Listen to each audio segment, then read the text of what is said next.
Você já se perguntou se o dízimo é realmente obrigatório para o cristão? Muitas pessoas fazem essa pergunta e se baseiam em regras e tradições antigas. Mas o que a Bíblia realmente diz? Será que Jesus, em sua missão, trouxe algo novo para essa prática? Vamos mergulhar juntos nas Escrituras para entender o que está por trás dessa questão tão debatida. Desde o início da Bíblia, vemos a prática do dízimo sendo mencionada. Um exemplo clássico é em Gênesis capítulo 14, versículo 20, onde Abraão entrega o dízimo a Melquisedeque, e também em Gênesis capítulo 28, versículos 20 a 22, quando Jacó faz um voto de entregar o dízimo ao Senhor.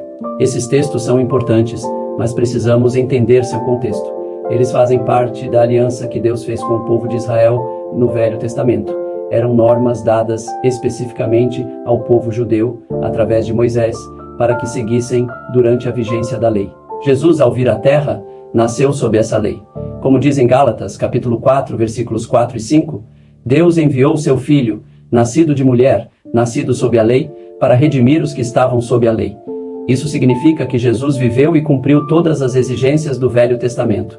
Ele estava abaixo da lei e por isso deveria cumpri-la em sua totalidade, como vemos em Mateus, capítulo 5, versículo 17, onde Jesus declara: "Não pensem que vim abolir a lei ou os profetas. Não vim abolir, mas cumprir." Mas o que isso realmente significa para nós cristãos hoje? Aqui está o ponto-chave. Jesus veio cumprir e finalizar a lei.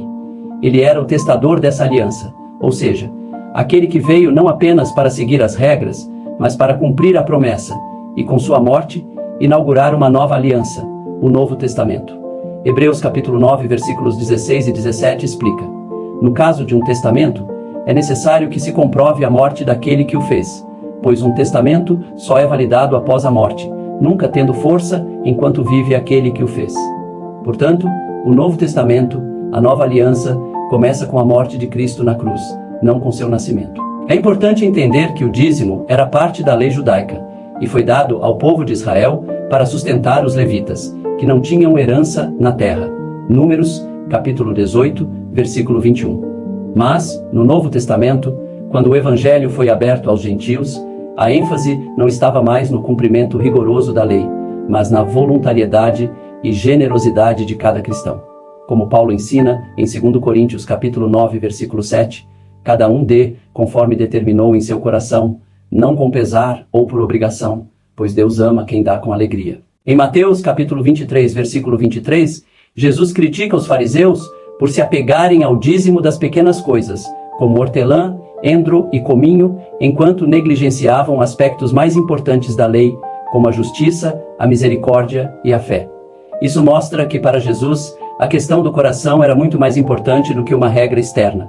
Ele nunca condenou o dízimo, mas deixou claro que o espírito por trás de nossas ações é o que realmente importa. Outro ponto interessante é que, no Novo Testamento, os cristãos eram incentivados a dar muito mais do que o dízimo, não como uma obrigação, mas como uma expressão de amor.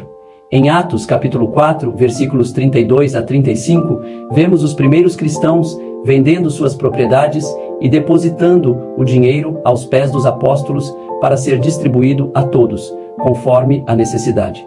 Este ato de generosidade ia além da regra de 10%, mostrando que, no Novo Testamento, a contribuição é uma questão de amor e fé, e não de obrigação. Além disso, Paulo, ao ensinar sobre ofertas em suas cartas, nunca menciona o dízimo como uma obrigação.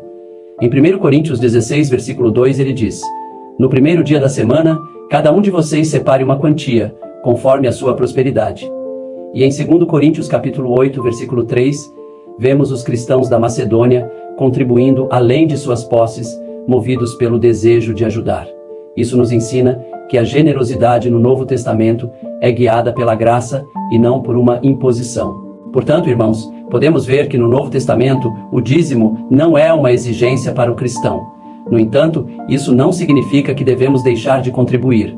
Pelo contrário, o princípio que Jesus nos ensinou é o da generosidade voluntária, motivada pelo amor a Deus e ao próximo. Quando damos, não por obrigação, mas com alegria, estamos participando do avanço do reino de Deus de forma significativa. Como cristãos, somos chamados a agir em amor e a ofertar com o coração aberto, sabendo que nossa contribuição, seja ela grande ou pequena, faz parte da nossa adoração e serviço ao Senhor. Se você deseja aprofundar seu entendimento sobre as Escrituras e viver uma vida de fé ativa, continue acompanhando nossos vídeos e estudos. Que Deus abençoe ricamente sua vida e te encha de sabedoria e discernimento para caminhar na luz de sua palavra.